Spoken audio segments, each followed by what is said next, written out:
right, our next speakers are another couple who very special to me. Some of the first people I called.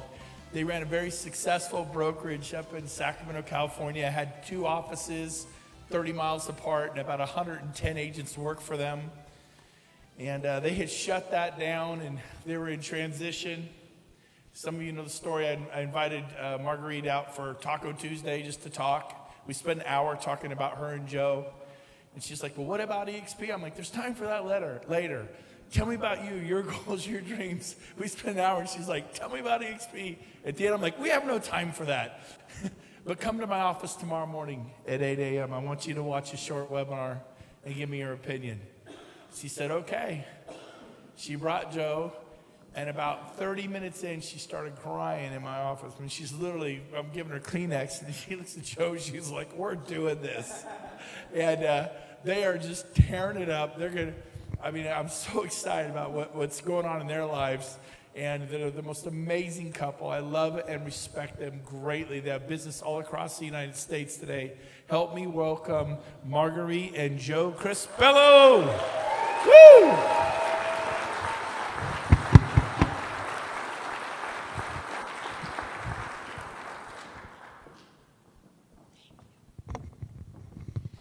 Well, wow, that's going to be a tough one to follow, Sheila. We love you so much, and it's a huge honor. Joe always says I never let him talk, so I'm going to let him talk. Thank you, hon. I'm just going to tell you a little bit about my background and give it back to her because she's the person that's the driver, my rock, for the last 32 years. And as she says, I'm just the eye candy of the group, so sucks being eye candy. Well, my name's Joe Crespillo. I started in this business January 10th, 1977. So I've got almost 42 years, and before Brent came to us, as he said, we had a large franchise. We had 120 local agents. And I was diagnosed with Parkinson's in 2005, so the stress of that many agents being their broker, it was just too much for me. So we decided to shut down the franchise, go back to being a little boutique. We weren't going to go anywhere. We weren't going to do anything else till Brent came along, and we drank the Kool-Aid. It had tequila in it, basically. And we joined up, basically, because I didn't see a way for me to retire. I thought I'd be shaken all the way to my grave in real estate, basically, so I didn't see a way for me to retire. And I think we made the right move, because yesterday on the internet, I saw a quote from President Kennedy back in the early 60s. He said, ask not what revenue share can do for you. Ask why you're still doing profit share.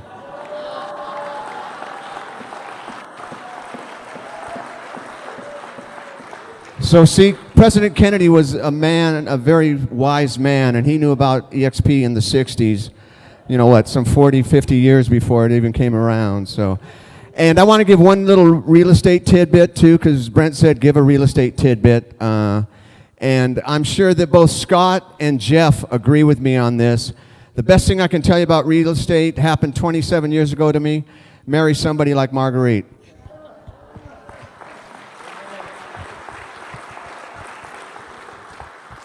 Well, in case you don't know, Joe is also in his now retirement a stand-up comedian. So there you go. And I think he's going to be performing somewhere tonight. I'm not sure, but feel free to come up and ask after we talk. So I just wanted to say what a huge honor it is. I wanted to come up here and take a picture because Brent said it earlier that this room will never be this size. And I go back to the first event we went to in May of 2016, 17, I'm sorry. And we were in Mexico. And there were about 80 of us, I think, maybe 75 or 80 of us for any of you that were there. And I remember we went out on this like a little veranda and we took a picture and we were all so excited because we're like, the room's never gonna be this size again. And now like, holy cow, wow. And yeah, that was all of Rob Flick's group. And this is and Jean Frederick, right? And then at the shareholders, we all crammed into a suite you had, and there were like 60 of us crammed into the suite trying to take a selfie. But anyway, I wanted to just give a little bit of background. I started in real estate in '93, and we ended up opening our own independent brokerage in January of 1996. Because when you're an agent and you've only been in the business like a year or so, the smartest thing to do ever is open your own brokerage, right? And that's what we thought was a smart thing to do. Well, we would get a few agents, we'd lose a few, like many of you might have experienced. We'd get a few more and we'd lose a few. And we always thought we were making money until you actually start to pull your production out of the equation. And I don't know how many of you have ran independent brokerages, but it's really a fallacy is all that I can tell you. You think that you're making money and you think, oh, well, if I just bring on a couple agents, they'll pay all the bills until the bills start racking up. So in 2006 is when the market shifted, if many of you remember, and I went into the REO arena, as Sheila had mentioned, and jumped into REO, was doing a ton of business, but I can't remember who said it last night, but someone said, I think it was Jacob who said, we're always looking 18 months out if you're a smart agent. What's going to happen next? What's going to be next? What's the next change? What's the next shift? So that you can be prepared for it. So when I got into REO, I personally only thought it was going to last 3 or 4 years. I mean, I don't think anybody projected it to be what it was. So did REO, and I started thinking, okay, well, once REO goes away, what will be the next best thing? Well, again, I'm not the sharpest tool in the tack. I thought, I'll go buy a franchise. Because that's going to make sense, right? So we went out, we spent a boatload of money on a franchise thinking, okay, well, we'll build this company up to enough agents that we can then retire. Now we'll have enough income and we'll retire because a franchise makes a lot of sense, we thought. So we bought a franchise. We actually ended up opening 3 offices, had 120 agents. And then 2013, we started to see the market shift again. So REO and short sales and all that were starting to go away. And I started thinking, okay, number one, we're going to have to go back into traditional real estate, which is fine, but the majority of these agents won't make it in going back to a traditional market. And so what will be our plan? So I thought, well, now would be a perfect time that we're kind of at this peak, so to speak, in my mind, that we should sell this franchise. So here's another couple fallacies. Number one, when you try to sell a franchise, you must sell it to someone who wants to run that franchise in the same brand that the franchise is. And unfortunately, the franchise that we had was not a very popular one, and no one wanted to run that franchise. The second thing they do is they ask you to take your numbers out of the equation. I was the top producing agent at my company. So when I pulled my numbers out of the equation, the company was actually hemorrhaging. We were losing thousands and thousands of dollars. In other words, I was paying so that all of my agents could have this beautiful place to work. I was paying so that the agents could all have leads and all have business and all have marketing and advertising and have a place to work where they could come in and stand around the coffee machine. So I was paying thousands and thousands of dollars to run these companies. Around that same time, as Joe mentioned, he was diagnosed with Parkinson's disease, and the stress of running a brokerage with 120 agents was more than we could handle. So when I pulled all the numbers out, we sat there and we really talked, and we said, you know what, this just isn't worth it anymore. Life is way too short. We've been through a number of crises in our lives, including the death of our son when he was 10 years old. And we knew that it was not worth it. There was not enough money in the world to continue to have a business that was causing so much stress on us. And somebody said it yesterday, I think it was Scott Lewis. I don't know, Scott, are you in here? Or Scott, way back there. Scott said that he was so tired of restarting, rebuilding, redoing it. We had rebuilt and restarted so many times. We had failed many times, and that's what I want you guys to hear. We've failed so many times. Luckily, we've succeeded in a few ways. But we were so exhausted and burned out and frustrated at the end of the day, I could not imagine going out and restarting. We said, forget it. We'll go back to being small and independent. We got out of the franchise. We shut the doors of the 3 offices. We helped 120 agents relocate. We basically said, tell you what, there was about 20 of them that said they wouldn't leave us no matter what, so they came with us to our small independent brokerage. And I just did everything I could to keep our life simple and stress-free. We got recruited by everybody, as you can imagine. We got flown to Austin, Texas. I'm sure you can appreciate that. We got talked to by all the big companies who all said we needed to come join them for the brand. Now, I'm here to tell you guys, brand only matters when you have nothing else.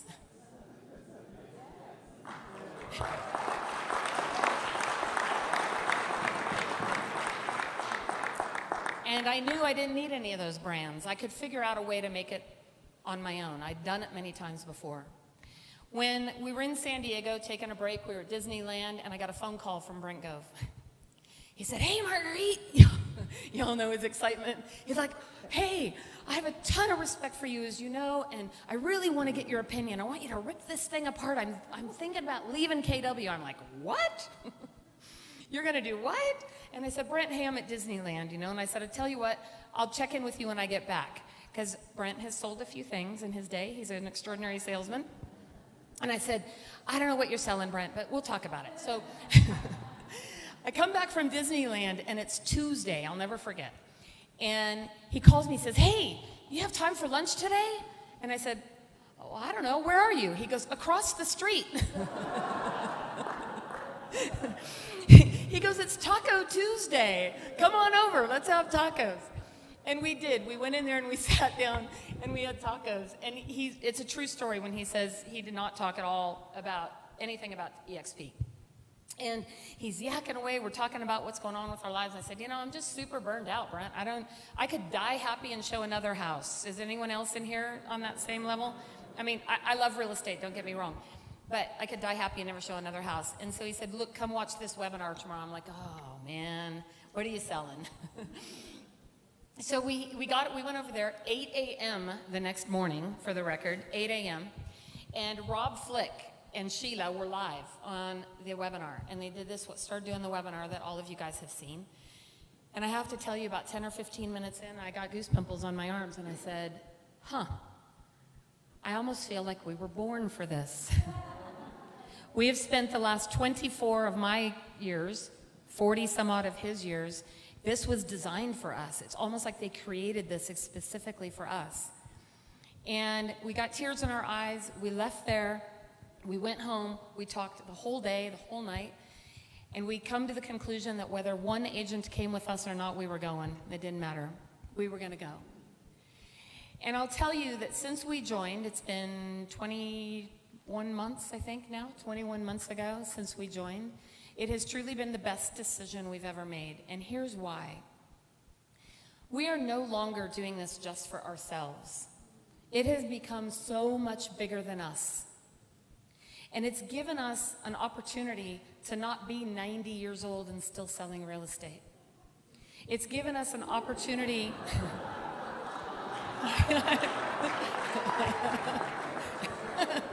What did he do? I missed it. It's given us an opportunity to be able to build something bigger than us, to build, as some of the people said yesterday, generational wealth. But to not only do that, but to help support and change the lives of so many people. I'm so blessed that I have about 20 of our group here. Lee said I had to make sure.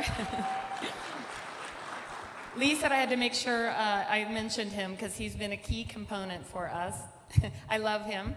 I love all of them. I'm so proud of each and every person that's in our group and that's a part of us, and all of you. But it's given us the opportunity to do so much more than I could do in my little tiny neck of the woods. I can impact, we can impact, and we can help and support lives, and as someone said earlier, change lives. That's really what we want to do, isn't it? I mean, we love that we sell real estate, which is huge and impactful, but the fact that we can impact the lives of future generations is so far beyond what I ever dreamed of. This dream is so much bigger than I ever dreamed. So much bigger. And I love when Jason right there, who's one of my favorite people on the planet, him and his beautiful mom, Christine, he works in my office. He's been 1 year in real estate and made icon status, people. 1 year. First year in real estate. He'll be mad at me for mentioning him. But he came up and he said, look at that banner right there. How many success stories do you need to hear before you start creating your own? How many?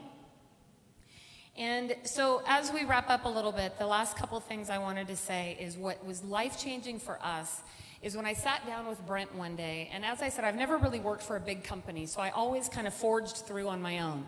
I always thought I had to figure everything out on my own, that I didn't need anybody. I don't know where all that stuff came from, but I had to figure it all out on my own. And Brent said one day, why are you not getting my help? Why are you not reaching out? And I stood back and I said, well, I guess maybe asking for help is a sign of weakness. And we talked about it, and he says, you know, the most successful people on the planet ask for help. They reach out to other successful people, and they bring them in, and they encourage them, and they support them, and they work together. And the best part of this company is the collaboration is ridiculous. The fact that we are all here for the same journey to support each other and help each other, I've never seen anything like it in any other company that exists. So my advice to you is reach out. Reach out to the people around you. Get help. Ask questions. Like, I'll talk about Lee. Lee has called me every single day, multiple times a day for the last 5 months, I think.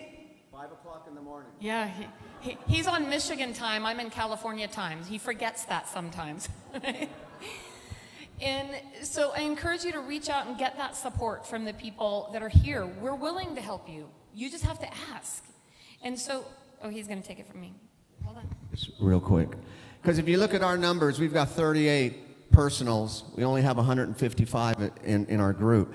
You've seen other people with, I think Chris, the Japanese cowboy, has got 10 people in his group and the same amount of people 10 on personals and the same amount of people in his group. It's because we jumped out and got personals quick. We didn't help them get people. Now we're doing it, and it's really starting to grow now. So if there's anything I can say to you is reach out for help and help your people get people, and it'll grow like everybody else's is growing. Thank you.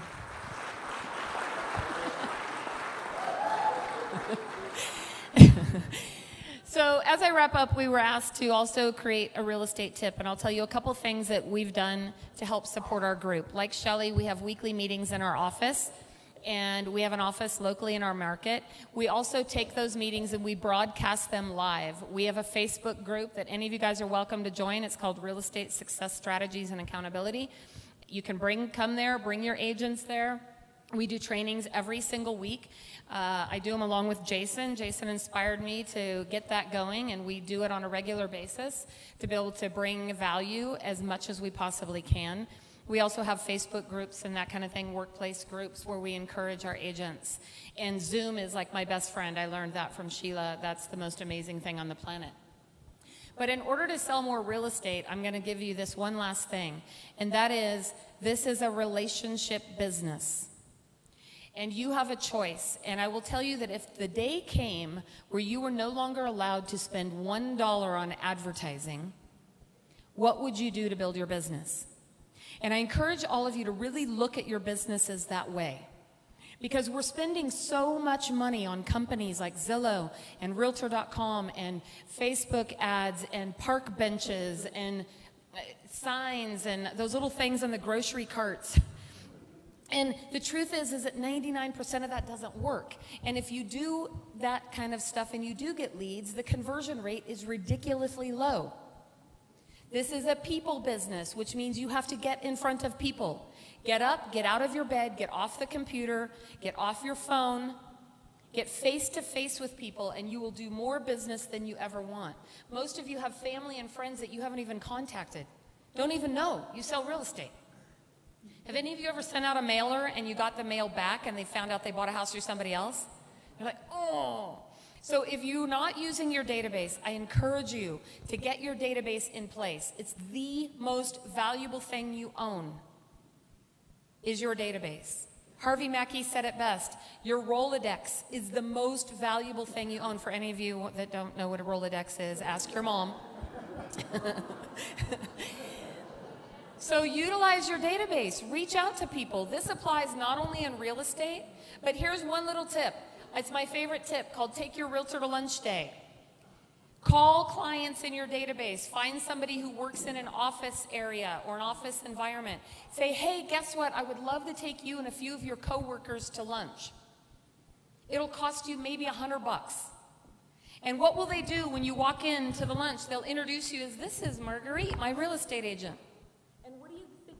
Oh, they shut me off. Something I haven't been able to do in 32 years. Hello. Anybody have a spare bed he can sleep in tonight?